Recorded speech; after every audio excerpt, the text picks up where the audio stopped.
The Benjamin Dixon Show is only possible with listener support. Go to www.thebenjamindixonshow.com to register for our blog and join the Progressive Army.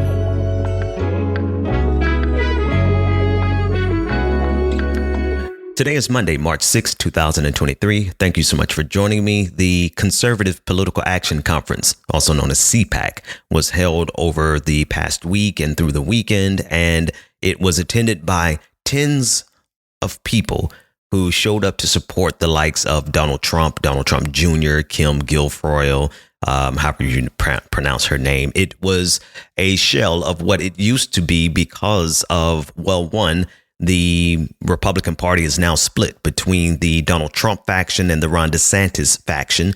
And there are many Republicans who are shifting away from Donald Trump to throw their support behind Ron DeSantis, as well as the fact that Matt Schlapp, the leader of the CPAC conference, has been mired in controversy, sexual assault controversy, and many Republicans are trying to distance themselves from him because, well, conservatives are pretending to be the party of sexual morality. And as it turns out that many of their leaders, many of their heroes, and if we go into their churches, many of their pastors and priests are mired in deep sexual assault controversy, child molestation and grooming. I mean, article after article, trial after trial, arrest after arrest. So if Republicans are actually going to try to distance themselves from the crimes of the likes of Matt Schlapp and others, they're going to have to distance themselves from quite a few of their constituents. But I digress.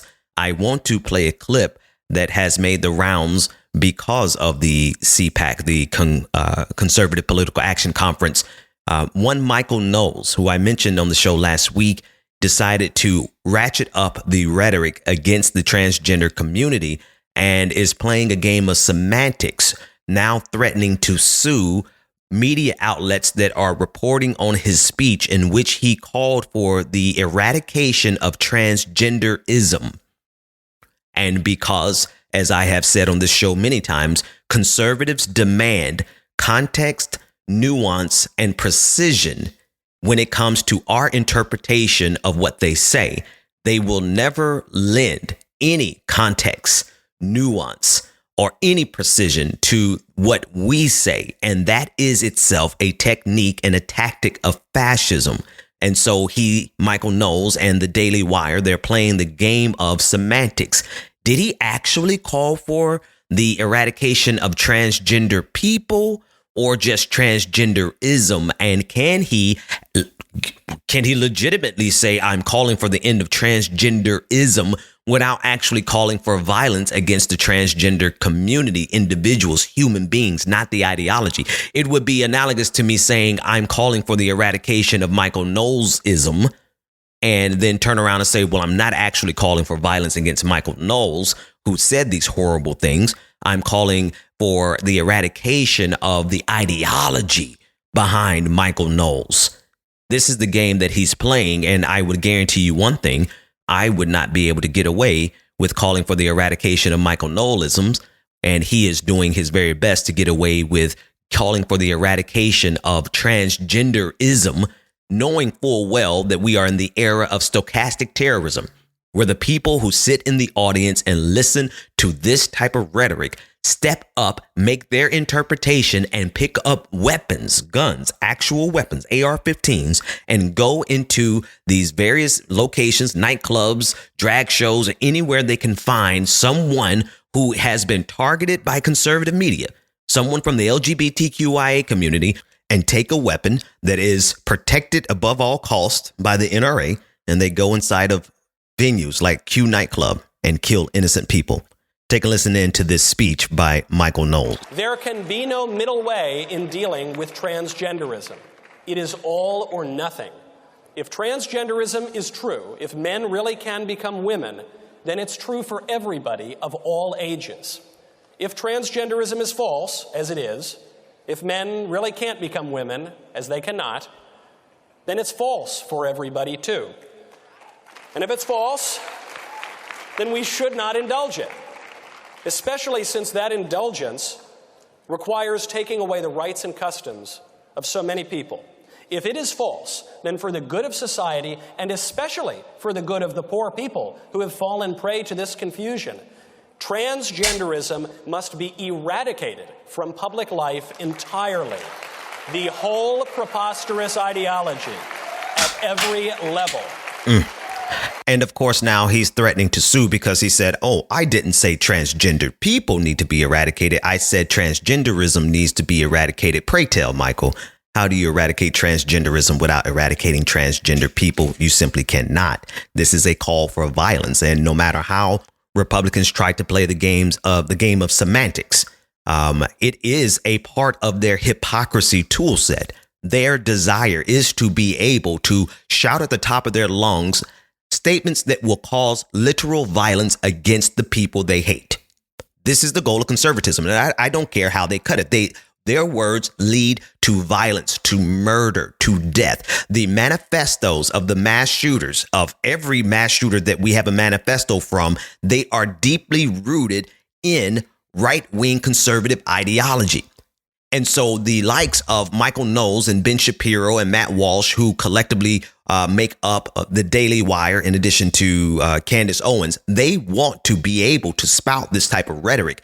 They want the violence that comes from it because they turned a blind eye. When Q nightclub happened, they didn't send thoughts and prayers. Oh, no, these conservatives have changed. They don't waste our time with thoughts and prayers. They're now saying that this type of violence is going to continue unless the gay community capitulates, the LGBTQIA community capitulates.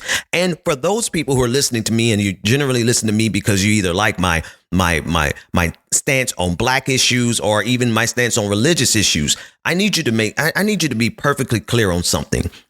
If we do not stand with the transgender community right now, actually, let me correct myself. They're already killing us as black people. They're already killing black church goers, Mother Emanuel AME. See, I've been covering the news for a long time, and I have seen the long arc of violence against marginalized communities, and they have long since been killing black people. The same people who are behind the killings of black people at Mother Emanuel AME, the same people who inspired Dylan Roof, the same people who are behind the mass shooters at the Tops Buffalo, New York grocery store that was in a predominantly black community where the mass shooter went there specifically looking to kill black people. The ideology that pushed them into killing us is the same exact ideology that is pushing these mass shooters to kill and target the LGBTQIA community.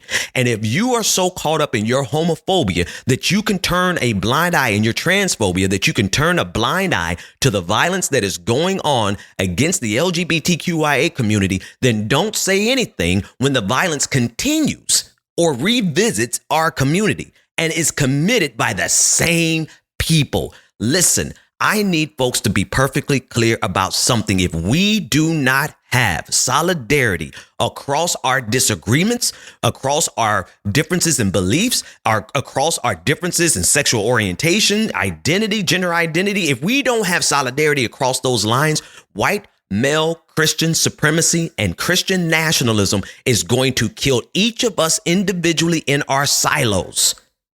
They will have us separate. They will divide and conquer us, and then they will continue to use rhetoric like this, which is getting us killed.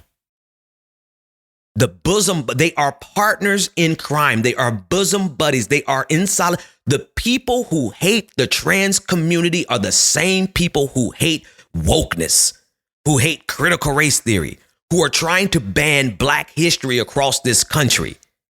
They are one and the same. And what they are counting on is that you as a black person, or you as a religious person who may be conservative in your religious belief, you may not believe in anything LGBTQIA. You might be straight as a fiddle. I don't know what your particular story is, but I would tell you this: unless you are willing to bow down at the altar of white supremacy, they will come after you the same way they're coming after the LGBTQIA community.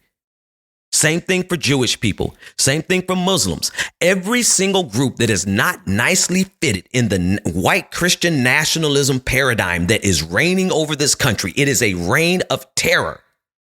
If we don't realize that we are collectively and individually targeted by this ideology, if we sit back and allow these games of the game of semantics and say, oh, he wasn't really talking about transgendered people.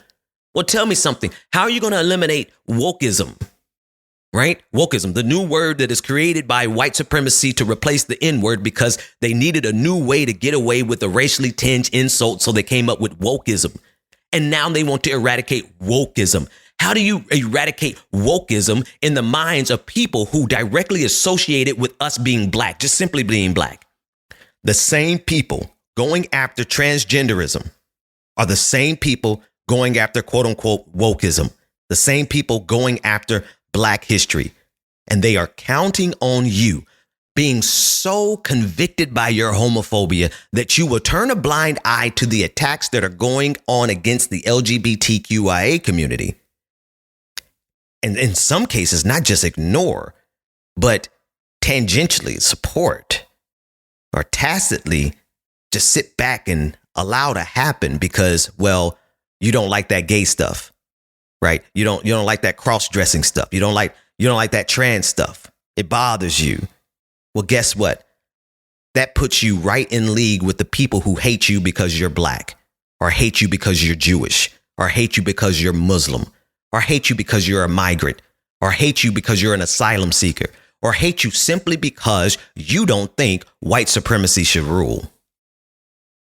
You may not think that you're in league with the LGBTQIA community, but the people who want to kill us all, they see us all one and the same.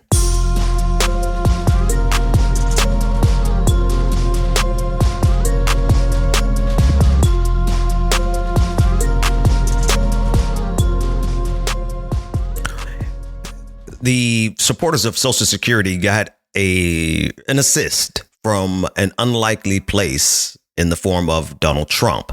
And I think this represents another divide in the Republican Party. And I want to put something here before I play this clip of Donald Trump at CPAC, where he spoke in front of tens of people. I want to make sure people are clear. The divide in the Republican Party now must be inflamed. The civil war that's going on in the Republican Party needs to reach the height of destruction because we have two people at the top of the ticket, Ron DeSantis and Donald Trump, who are vying to see who can be the most fascist.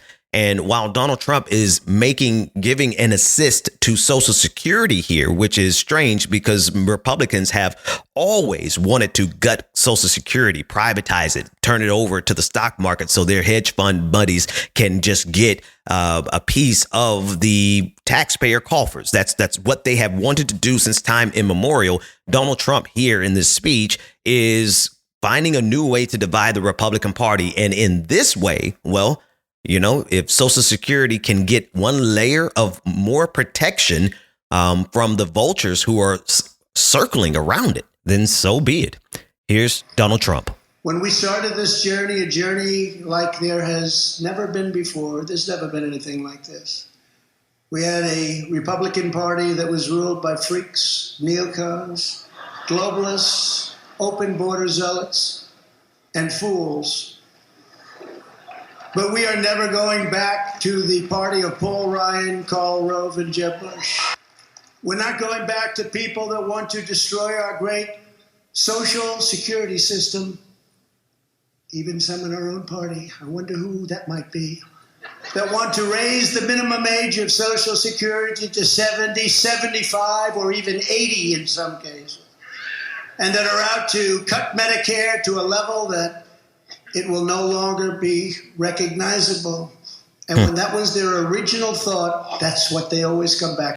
Now, he actually is making a plea there for Medicare as well. Listen, this is a significant divide in the Republican Party if Donald Trump can inflame it, right? One thing the Republican Party has been consistently good at is decimating their poorest supporters by, in Mississippi, not expanding Medicaid coverage, for example, right?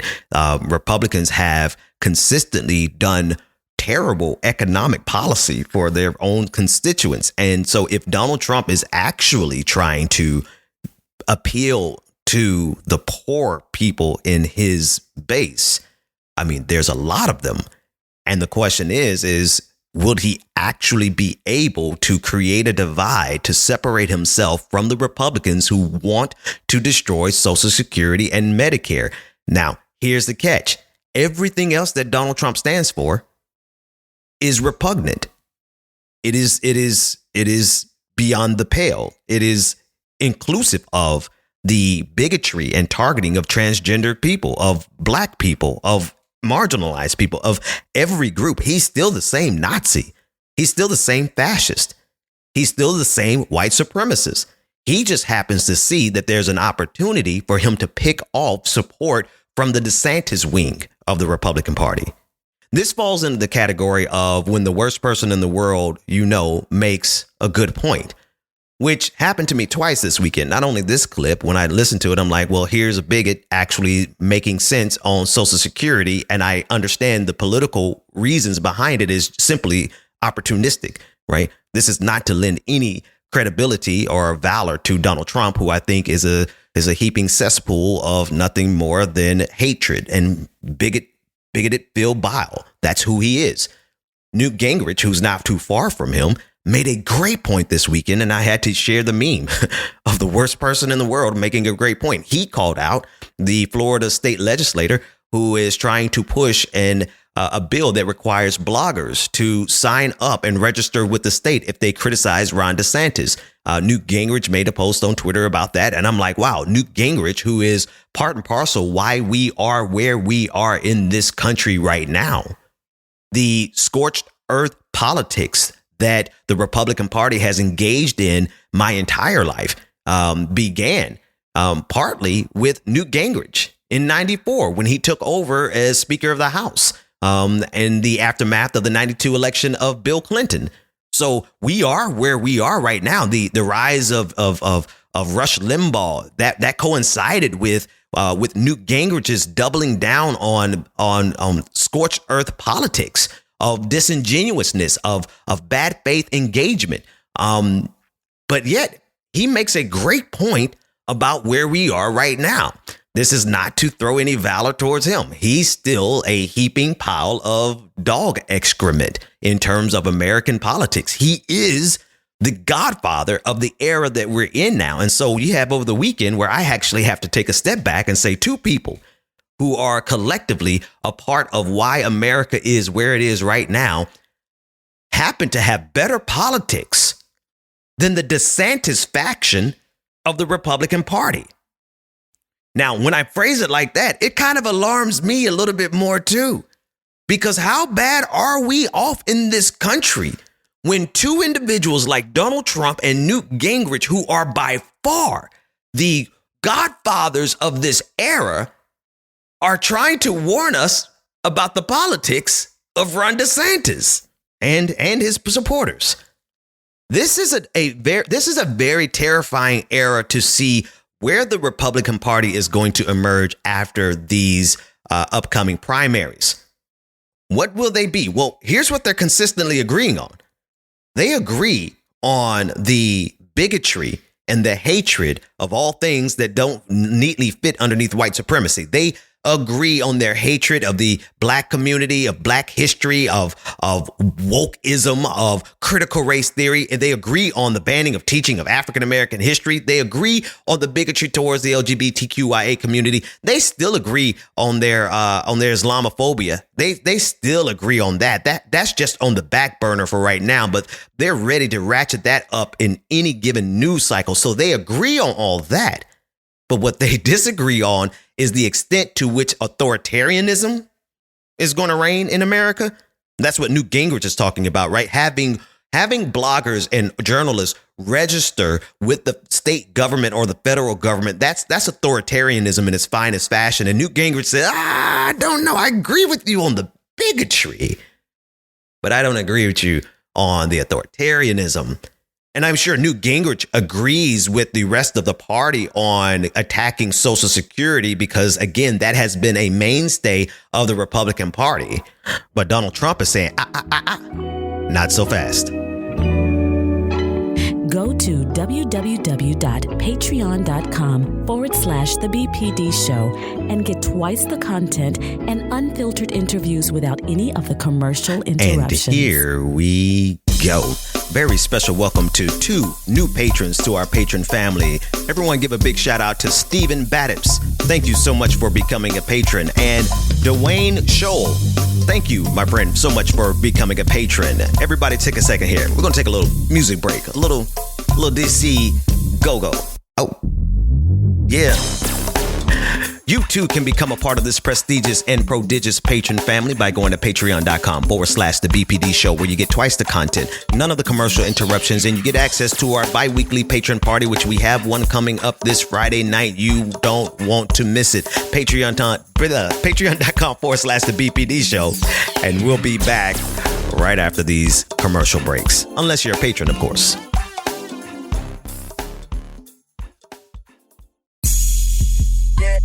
Welcome back to The Benjamin Dixon Show.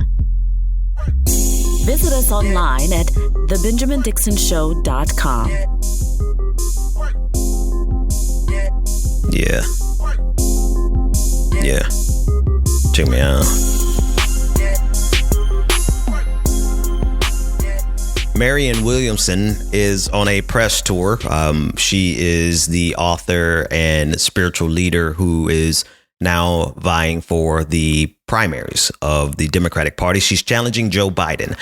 I honestly don't have a fully fleshed out opinion on this yet, but because it's news, I need to go ahead and bring it to you. I want to play a clip of her, and I haven't heard this clip yet, and I wanted my reaction to be raw and real. I've had Marianne Williamson on the show before. I genuinely I like her. I like her as a person. I like her from a spiritual aspect. And I definitely like her approach in terms of love and compassion.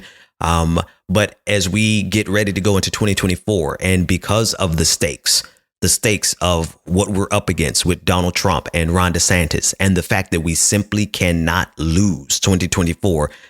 And I'm not totally of the opinion that a primary would cause us to lose 2024. In fact, I'm not even sure that Joe Biden is 100% running in 2024. There are a lot of variables up in the air. So I want to listen to this interview that she did. She's done quite a few over the weekend. Here she is on This Week with ABC. And I want to take a listen in and let's give her a fair hearing. Why do you want to be president? I want to be president because this country needs to make an economic U-turn. And the system that effectuates and perpetuates that kind of income and opportunity inequality is not changing itself. It tweaks itself every once in a while. There's some incremental change. But the devastation, the ubiquitous economic despair and human devastation that is produced by this sociopathic economic system is not changing. And it's not going to change if we continue to elect the same old same. You have been called, I think it was the Associated Press, that you are the longest of long shots. Why do you think you can do this? I would bet that the Associated Press also said that Hillary Clinton was a shoo-in. I'm sure that they would have I don't know if they would have used that language. Maybe actually. not, but that system, you know exactly what I'm saying. So the system that is now saying that I'm unserious, I'm not credible, or I'm a long shot, is the very system that protects and maintains this idea that only those whose careers have been entrenched within the system that drove us into a ditch should possibly be considered qualified to lead us out of that ditch. My qualification is not that I know how to perpetuate that system. My qualification is that I know how to disrupt it. I mean, she's talking my kind of language. I'm not going to lie. I like that clip. First time hearing it, playing it for you. I need us to have a very mature conversation in terms of nuance and context, which is never really afforded to anyone during the primaries. The thing that people do during primaries, especially now, let's be sure, to challenge a sitting president to a primary hasn't been done in the Democratic Party since my guy from Georgia, his name, the peanut farmer. I love him so much. What, Jimmy Carter? Good Lord, I could not think of that man's name just then. It hasn't happened since Jimmy Carter, and Jimmy Carter lost to Ronald Reagan. Now, I don't think that's why Jimmy Carter lost. I think Jimmy Carter lost because the Democratic Party did not notice a shift in the evangelical vote as it moved completely and entirely away from Jimmy Carter in 1976 to being lobbied and being courted and being brought into the Republican Party by 1980 to support Ronald Reagan. So I don't believe that the primary itself was the thing that took Jimmy Carter down. However, that is one interpretation that we're going to hear a lot of over the next few weeks, over the next few months. God, we're so far from 2020. Over the next year and a half, we're going to hear that nonstop as we get ready to even get close to the actual primaries. But at the end of the day, there are two things that are here that are true. Marianne Williamson is right about the people whose careers are being propped up, and they are the ones who are destroying this country economically. And I like the fact that she says that she's the one to disrupt the system. I like her confidence. Whether or not she can actually accomplish that remains to be seen. Whether or not she can actually win, of course, remains to be seen. But there's a simultaneous conversation that has to be had about the state of American politics at the federal level. We are at a stage where I think it is very reasonable for everyone to be extremely cautious about primary challenges that could weaken the Democratic candidate up against the likes of Donald Trump and Ron DeSantis. If you can take a look at the last 6 years, since 27 years, since 2016, since 6 years since Donald Trump took office, you cannot tell me that there is not a significant difference between the governing principles of the Republican Party and the Democratic Party. The Democratic Party is culpable and co-conspirators in terms of neoliberalism as an economic policy. And this is what Marianne Williamson is talking about here. Neoliberalism as an economic policy has been shoved down the throats of America at least since 1981 with the tax breaks that Ronald Reagan signed into law. My dear friend, Professor Harvey Kaye sources it back a little bit further to 1976 with Jimmy Carter. He includes Jimmy Carter as the beginning of neoliberalism as an economic paradigm. I really time it more with Margaret Thatcher and Ronald Reagan. But I digress. The point is that we have been suffering underneath an economic paradigm which exacerbates the impact of capitalism. I mean, capitalism is bad enough as it is, but the neoliberal late stage version of capitalism as practiced both by the Republican Party and the establishment corporate Democrats. There's no confusion there whatsoever. That is a major issue. That is the prevailing issue, economic issue right now. The late stage financial capitalism that we are all drowning under is one of the leading reasons why so many Americans are living paycheck to paycheck or outright homeless. And at the same time, we have to fight against one of those two parties that is leaning in completely and totally into authoritarianism and fascism. That's what's at stake in 2024. Do we have the possibility of having one of the two parties be led by someone who's going to both reject fascism and pull us away and reject neoliberalism? Is that a possibility? It would be a dream come true. Is the Democratic Party perfectly suited to crush that type of opposition from within, as we saw in 2016 and as we saw in 2020? Absolutely possible to do that. They are they're better equipped at crushing people who want to fight against neoliberalism than they are stopping the Republican Party. So what do you do in that scenario? Well, for Marianne Williamson, you run for office and you try to become the top of the ticket. I would be interested in seeing who else is going to join in the primaries of 2024, primarying Joe Biden. And then the question still remains, is Joe Biden himself going to run again?